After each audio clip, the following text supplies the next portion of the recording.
First things first, we have to ask you, how do you take your coffee? Black. Just Strong, how I like black, motor oil. That's it. Perfect. Cheers to that. Good. So let's jump right in. Okay. What is branding?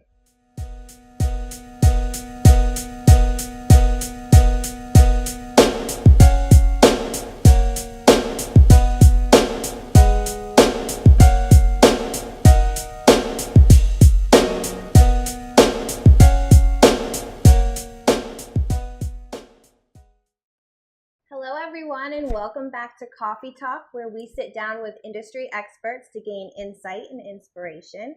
My name is Colleen Lemos, and this is my first Coffee Talk. I'll be with you for the rest of the summer, and we are joined by the wonderful Bennie Pollard. Bennie is a two-time NAHA winner. He is a 25-year salon owner of Nova Salon in Louisville, Kentucky, which was just rebranded, which we'll get to later. And he is also the founder and co-owner of Cool Beauty Consulting, which is a full-service distribution and consulting company. Welcome, Bennie. Thank you for joining us. Thank you. That made me feel really old. All good. It's all good. Well, first things first, we have to ask you, how do you take your coffee? Black. Strong, black, motor oil. That's it. Perfect. Cheers to that. Good. So let's jump right in. Okay. What is branding? Branding. It's cumulative impressions based on positive reinforcement to put a thought and a picture for an individual to relate to and to recall. I like to shorten all of that into what the customer feels, and we call it customer, client, or guest, whichever one prefers, how that person feels when they leave your business. The emotional connection that they have is the brand. And what that is will depend on lots of variables. So as a salon or spa owner, why should I invest all this time and money into branding? Well, the time and money that we're going to invest is going to be based around other things other than what I would say, what the website looks like or the tangibles. And if we were to think of it as a pie chart, maybe, I would think of it as 50% or more is going to be your systems, how you do it. 20% would be your digital presence, or maybe you go 30%, and then 20% is going to be your actual tangibles, which is your business cards. And I have some illustrations here. Business cards, brochures, smocks, capes, aprons, and so forth, with a big emphasis on your investment in the actual system of it. It's like the song, "This is how we do it." You know how that goes? Yep. Yeah. And then that gives us the opportunity to really provide that key experience. So you would say that in-person branding is the most important aspect of all in branding? I would consider in-person branding, the 9 elements of in-person branding is how we like to train it, as part of the "this is how we do it," as a key component of that. And I think of it as a house, and we'll build the foundation, then the walls, and then the roof. And so the foundation is going to be how the individual interacts with the customer on a regular basis. Mm-hmm. For us, it's stylists, generally speaking, and how they care about themselves and how they make themselves memorable, or remarkable is even a better word, for the guest. And the 9 elements are what would seem elementary to most folks. However, it's the stuff that feels like common sense that's the most important. So the 9 elements are eye contact, your smile.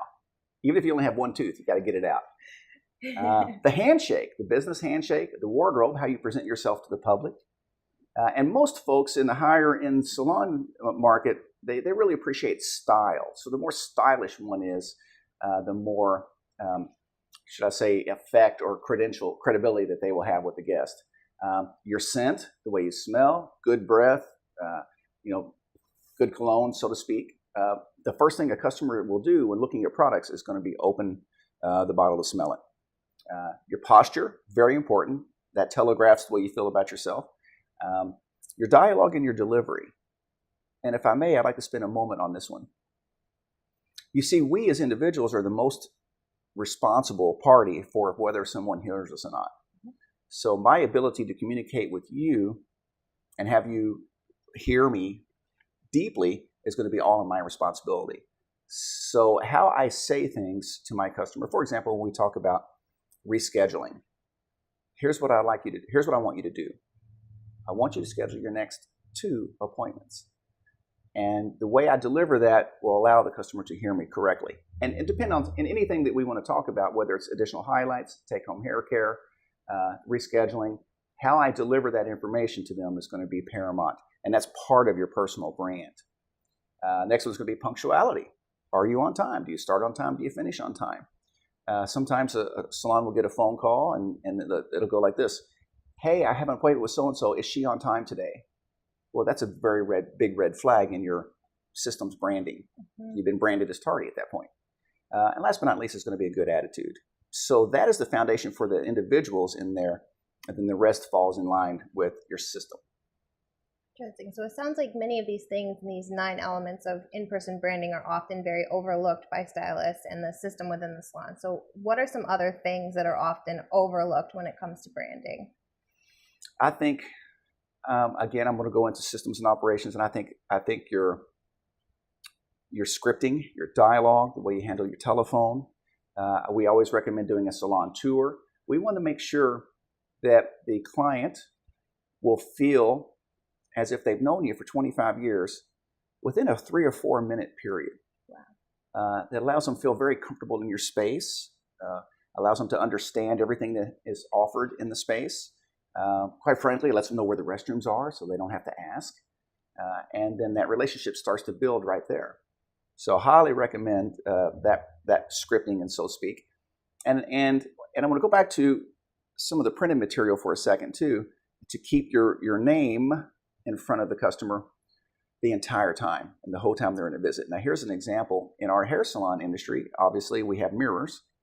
So if I have a client with a cape that has Nova on it, and she sees a reflection in the mirror, and then that reflects in another mirror, before you know it, the name Nova is like a gazillion times. Multiplies. Very much so. I'm very fond of having the names on your floor mats, on your shopping bags, and so forth. Having the customer feel extremely comfortable very quickly is very, very important, because that's how they feel. Again, that's going to have that memorable experience for them. Interesting. So I'm assuming a lot of people who have registered today immediately assume that we were going to jump straight into social media and messaging and branding. And you said something very interesting to me earlier this week that really resonated with me. You said Starbucks was Starbucks before Instagram happened. So I think in this coffee talk, we're really proving the fact that branding has to come first before social media and digital media. So could you speak a little bit to that, about the importance of that? Yes, Colleen, and I'm grateful that we get to talk about this, because I see a lot of salons, small business in general for that matter, will put all of their social media practices up front before they have the foundation in store, the physical space. And the phrase Starbucks was Starbucks before social media, that's a classic example of the business being branded correctly prior to. Because what happens is, if we go forward really quickly with lots of social media or advertising, whatever we want to call it, then what will happen is we'll have an influx of clients that we aren't ready for. And then I won't be able to keep them anyway.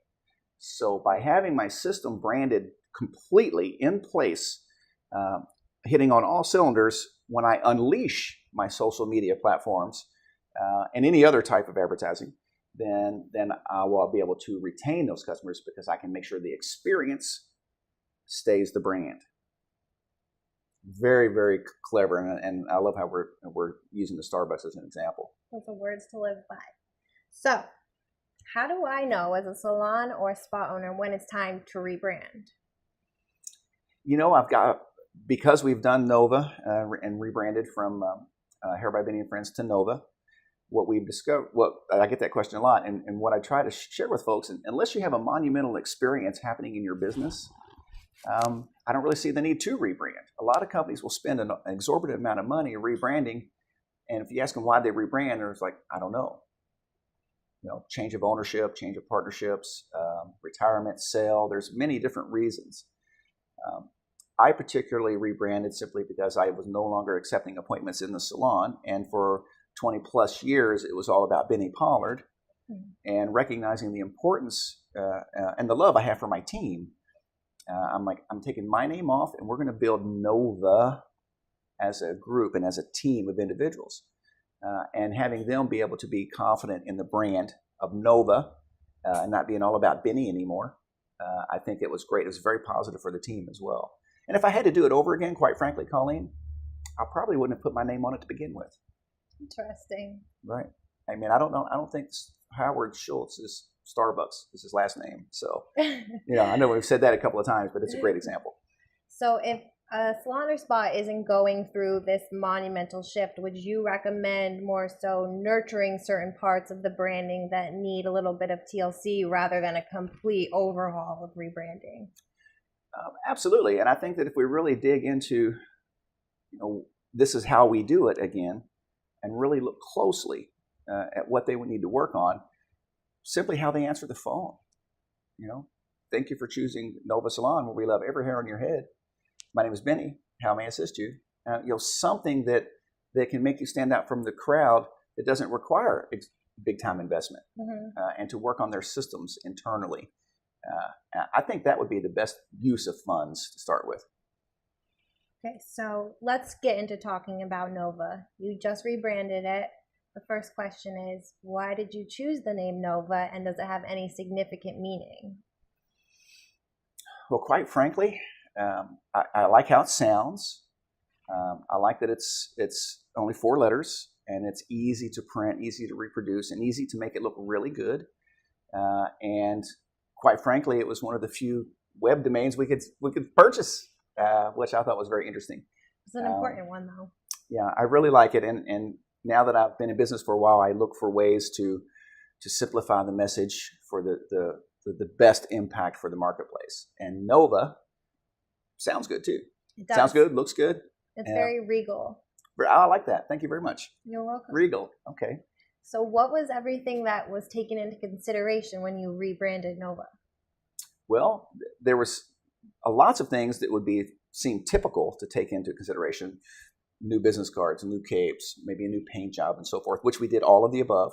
But the interesting thing that I would suggest if anyone wanting to go through any type of situation like this is to think about the paperwork and the administration with all of your suppliers, all of your vendors, utilities, so forth, banking. All of those things will need attention also. And the reason I say that is because there was a few of those things that we overlooked, quite frankly, learned the hard way, and it wound up taking hours of productive time for our administration staff to go back and clean it all up so that we were on the same page with all of our vendors. So if you're thinking about doing that, first and foremost, think about that. And you said a wonderful thing earlier. When one gets married, then they go through and change all of that stuff as well. Yep.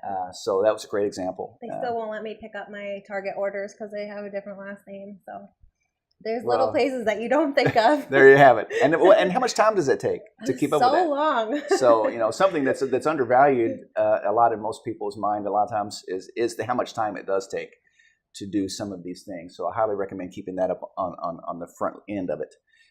Then of course the rest of it is your cosmetics. What we did was we did a complete internal facelift. All colors, some new retail shelving and so forth, and made sure that the logo was everywhere so that it could be seen repeatedly throughout the salon. A gazillion times is one of my favorite words. And then, of course, we updated the website. We set up graphics for all of our Instagram posts and so forth. So it was a pretty complete endeavor. So how long did it take from start to finish? When we actually pulled the trigger, October to January, the first of 17, I think is when we actually finished the bulk of it. But yeah, not very long. I mean, we thought it out real well and executed accordingly. That's good. I thought it was going to take a lot longer. That's very impressive. So how did this rebranding affect your employees? Well, quite frankly, I think it had the biggest and most positive effect on the team. It was fresh. It was all about them now, and it was like having a shiny new car all of a sudden. And so I was real happy and excited for them and their morale. It was really good. So it was extremely positive on that side. And then how did it affect your clients and your overall business? Well, there was a couple of questions of, oh my God, did they sell? But that was very, very small. But the customers were very excited. Also, they enjoyed, after a couple of decades of the same salon, they enjoyed the freshness of it, the look, and the new name, new logo. Excuse me. It was very exciting for them as well. And we also launched a full-blown PR campaign as well. So we went to the local publications and shared with them. After 20 years plus being in the same community, I felt that was important, in which we secured numerous media positions, if you will, to let the customer base know as well. So that was all really well. Plan it out, think it through first, for sure, and then execute accordingly.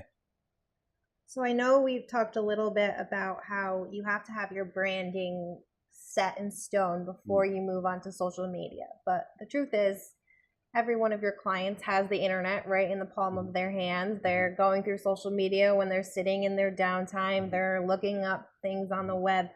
How important is an online digital presence, and what kind of mistakes are you seeing that these companies are making? Well, I see companies, smaller companies. I mean, we're talking small business in general. The mistake that I see mostly really is a leadership thing, because a lot of times the team will be posting stuff. I like the phrase I heard recently was digital tattoos. So a lot of times, folks will post things in a silly moment, and lighthearted, maybe out having a good time, partying a little bit or something. But that stuff's up there. And if I'm looking for a professional hair designer, and I find posts of them, with a beer bong or something, then that might question me wanting to spend $50, $80, $100, right, with them on my hair. So I think being in control of the content that rolls out of your business in some shape or another is extremely important, and simply making good quality decisions about what you post, and be in charge of that. Some of the best social media advice I've ever heard is that your post should either delight, inform, or inspire, and otherwise it's not worth it. I love it. I love that completely. So how would you rate the importance of a digital online presence versus an in-person presence? Like if you did it percentage-wise.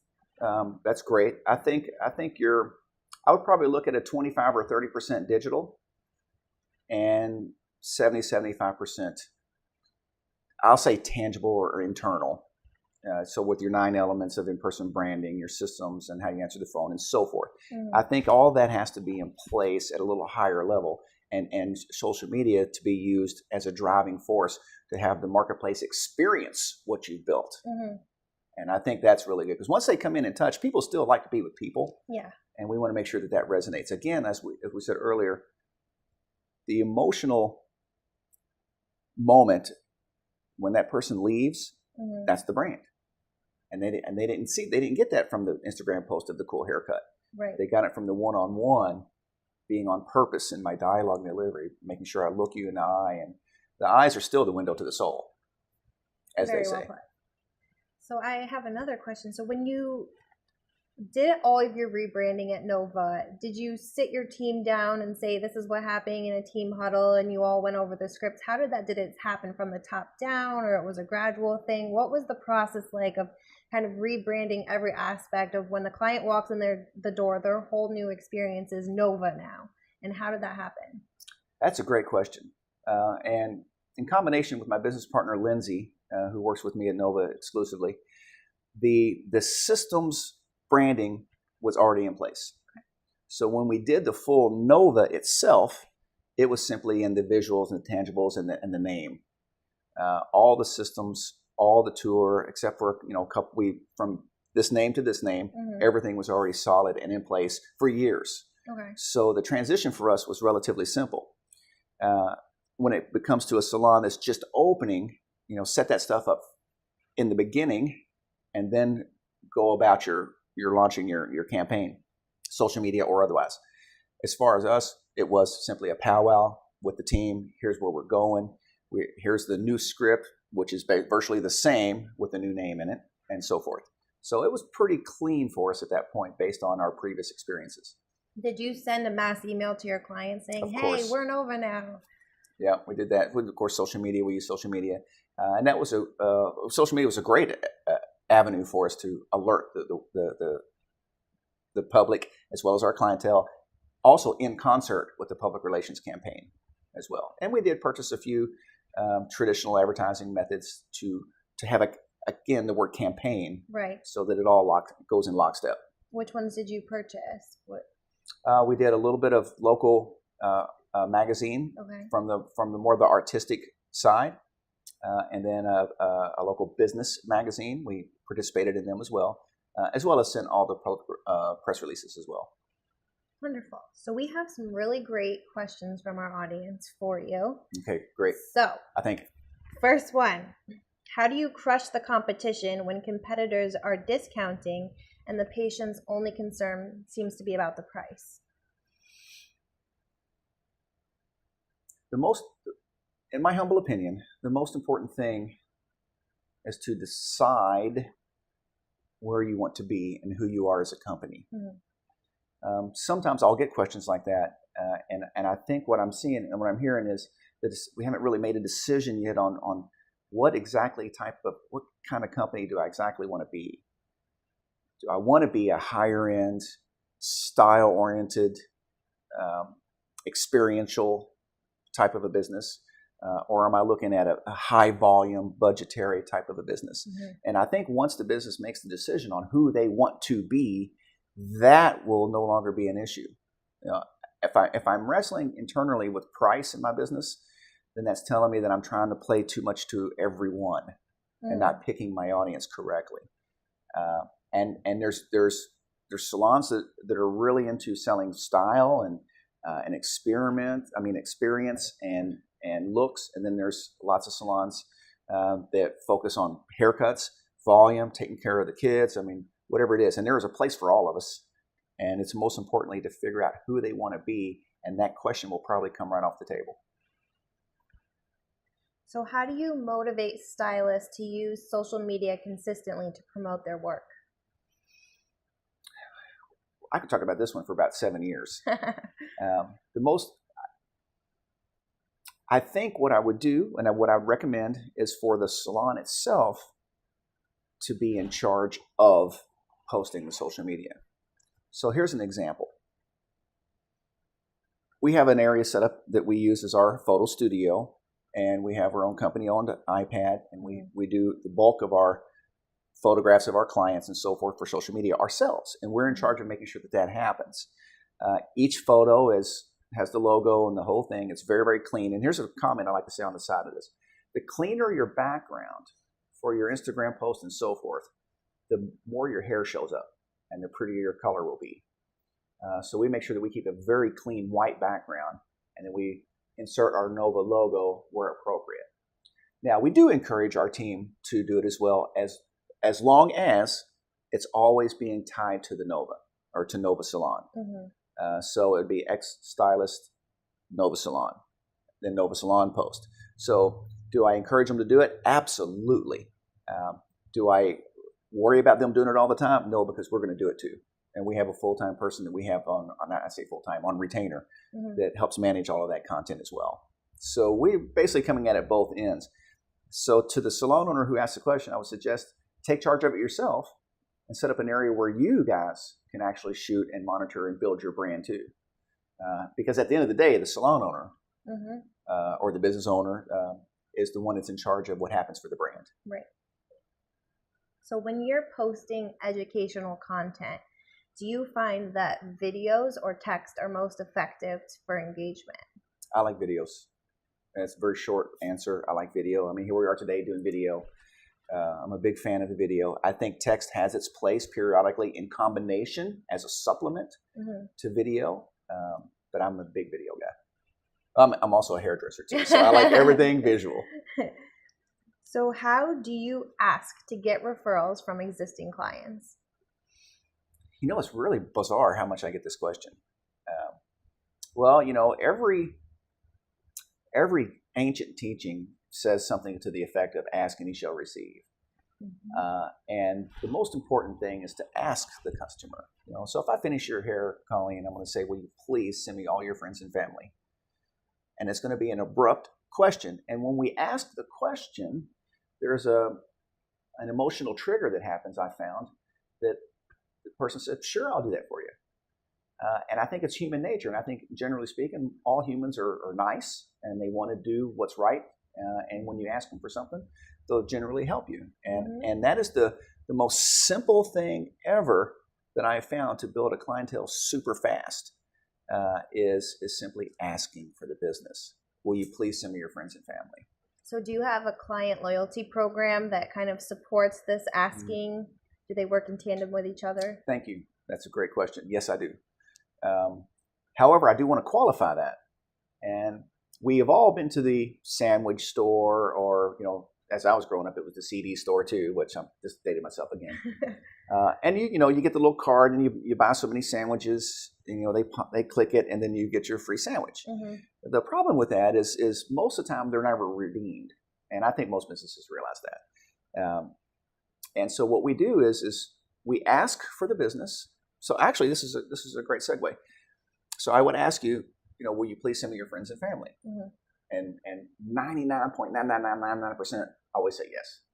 I only had one client say no one time to me, and she goes, hell no, I can't even get an appointment as it is. I'm like, oh, okay, great. And she really didn't get an appointment after that. Anyway, so we ask, and you say yes. And then in some of our tangible marketing material, this is our Nova custom first-time client packet, which has numerous things in it. And what we're going to do now is, after she says yes, she will send me folks, I will go in and pull out our referral cards, which by this time already has the client's name, which is Colleen at this point, written on them. And I'm going to say, well, Colleen, by the way, this is our referral program. And for every customer that you send in, I'm going to give you $20 in the client. Wow. Or $20 on your account. And inside here, your family, your mom, your sister, whoever comes in will get 50% off their first haircut. This is our way of saying thank you. I really appreciate you sending folks in. That's great. Now, the most important thing I want to be clear here is I ask first. She said, of course. And then I presented the cards and said, thank you. And the reason I want to really reiterate that or dig deeper on this is because most of the time it's like, hey, send us your people, your friends, and we'll give you $20. It doesn't have near the emotional contact or context, if you will, as asking and then saying thank you. So it's a subtle nuance, but it really deepens the bond between client and service provider. So an emotional transaction. There's an emotional transaction that takes place there. Thank you for that. And something else that we do that I'll share with you guys is most clients will mention things like, man, I wish I could do it like you do it. Man, why don't you come home and do my hair for me every day? And I know we've all heard that about a gazillion times. So what we did was we actually created a step-by-step card, tangible card that the client takes home with them. It's in their new client package with round brush technique. On the other side, it is hot tool technique. And this is something that we make sure every client gets one when they visit us. And this will go with them. And then also, we also use Nova Salon branded prescription pads. And with these pads, through our consultation, which we call the image profile, we will simply go through and make our recommendations. And then this will leave my pad and go into her personal client folder, just like so. So in that folder alone, she will see the logo about 10 times or 12 times. So again, keeping the logo in front of as many people. But going back to your actual question, ask, ask, ask, and then reward. When we do the buy three, get one free, that's more like a bait thing as opposed to the emotional connection, the transaction. And this is brilliant too, because you're extending the longevity of your brand. Because if 2 weeks from now someone has mastered this round brushing and they say, oh, I learned how to do it from my card from Nova, and right. That's brilliant. And anyone who wants to see a close-up of these, we will post them on our Instagram story after the coffee talk, so make sure to check that out. There's a key part to this philosophy here is when you're providing something to the client that they haven't seen before or they haven't heard before or haven't felt or smelt or whatever it is, then what you're doing is you're giving them something they can't get anywhere else, thus crushing your competition. Whenever I hear the phrase, oh, nobody's ever shown me that before, or I've never seen anything like that before, then that tells me that I'm winning, that I'm really giving the client that experience. Again, lifting that emotional transaction, that emotional feeling when they walk out the door. At the end of the day, it's really about how you make people feel. And the better you can make them feel, then the deeper the relationship will become. Wonderful. So next question, I'll give these back to you. Okay, thank you. When you're setting up a retail area, what are your suggestions? Well, I think a short chunk of answer would be you don't have to recreate the wheel here. There are some key thoughts about it.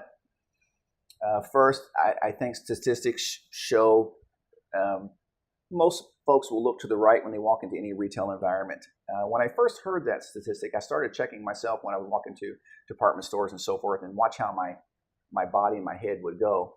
So then I set my salon up accordingly. So my main brands that I really want the most exposure will be to the right of the door as a customer enters. And then we'll also have nesting tables and so forth so that I can show the customer whatever's new. This is the new news. This is our news table. And it's going to almost be in their way a little bit so that I can make them see it. Because sometimes there's substantial savings and promos and so forth. So I want to make sure that they see it. Again, this is part of the salon being in charge of the brand as a company, as a whole, and having them direct the customer through the paths so that they can take advantage of the best savings and the best promotions and so forth. So that's part one. Part two is keeping all my retail at least 21 to 24 inches above the floor, nothing lower than that, and nothing higher than about 60 inches maybe, give or take a little bit. Most folks, our customers are primarily female, and I think the average height is about 5'5", 5'6" or so. So I want to keep my key items, my most popular items, at eye level for my clients, so that they can see it and it's easy to look. I don't want to have them to have to look around, for the stuff. I want to be right there for them. And something that I practiced early in my career was actually studying some of the finer retailers, the Nordstroms and the Saks and so forth, on how they displayed and looked after it, their retail and their customers' experience in seeing the retail and being able to touch the retail. So definitely merchandising, making sure the customer can have to navigate around so they can be made aware of all of your offerings. So one last audience question for you. How can one manage multiple salons, each with its own brand identity, yet maintain a company-wide team vibe? Well, that's a substantially larger question than what it seems like on the surface. The first thing, there's a couple of things that I'll share. I'm going to go sideways a little bit on this. I think it's really important. First of all, I think that each and every person that decides to be in business, to be an owner of a business, needs to be very, very clear on what their business looks like. It's imperative that the founding member of the business, the leadership of the business, if you will, can cast the correct vision for the entire team to be able to see where the company is going. Very, very, very important, and to constantly work on leadership development and leadership skills. What I see happening a lot of time is a leader will be really good at doing the task of the business, but will lack some of the skill set necessary to lead the people to see what's possible for them. So everything rises and falls on leadership. So that's first and foremost. As far as individuals with different brand identities, part of that will depend on the on-site management and leadership and how they cast a vision for that particular arm of that company. And that's tricky. That's tricky. Most of the biggest brands we've ever seen as consumers are single operators. Walmart is Walmart. Saks is Saks, and so forth. So that's a tricky question, but I think the insight of understanding if I'm going to own all these different brands, what the whole company looks like as a whole, and how I can show vision, and then of course the on-site leadership to cash vision per brand. That's a tricky one. Yeah, I'll need to know about the follow up on that one. So, Benny, what is the absolute biggest takeaway that our audience can take back with them today to start building a stronger brand? The biggest takeaway of all? Let me think about that one for a minute. I think that if the company can identify who they want to become, who they want to be. If I'm going to be a $100 haircut salon, a $200 haircut salon, whatever it may be, that decision needs to be made first. And then qualify all of your internal practices, set that up, rehearse it, exercise it, and then tell the world. Social media, advertising, whatever method you want to use. Social media, digital seems to be what we're using the most today, obviously. So prepare, know who you want to be, and then go tell the world. It's really great. Well, thank you so much. Benny and I will be teaching a class together at the Millennium Experience this year. We will be teaching a class called Be Fearlessly Authentic, Become the Black Sheep, and that will happen on Monday, October 1st at 2:15 p.m. So please register. Our class will be a continuation of this coffee talk with better and bigger things, and Benny will also be teaching another class at the Millennium Experience, wow, I can't talk anymore, called Beliefs of a Badass Stylist. Oh, ouch. Woo! So for those of you who do not know what the Millennium Experience is, it is our annual conference, which will take place this year, September 30th to October 2nd in Scottsdale, Arizona at the Camelback Inn Resort and Spa. It is full of the most inspiring classes. We bring in the best of the best, and you can find creative inspiration, professional and personal restoration, and so much fun. And we have a special offer for you guys today. If you use the code BENNIE, which is BENNIE, you will get $100 off your TME tickets until Friday. So be sure to go register. You can visit Speak TME for more information. And Benny, thank you so much for being here with us again today. Be sure to tune in next time for our next coffee talk. It will be a 2-part series where we sit down with our friend Jason Everett from highperformancesalon.com on July 16th and 18th, and he will be speaking with yours truly, and we will talk about employee hiring and retention. Thank you guys so much for joining us, and we'll see you next time.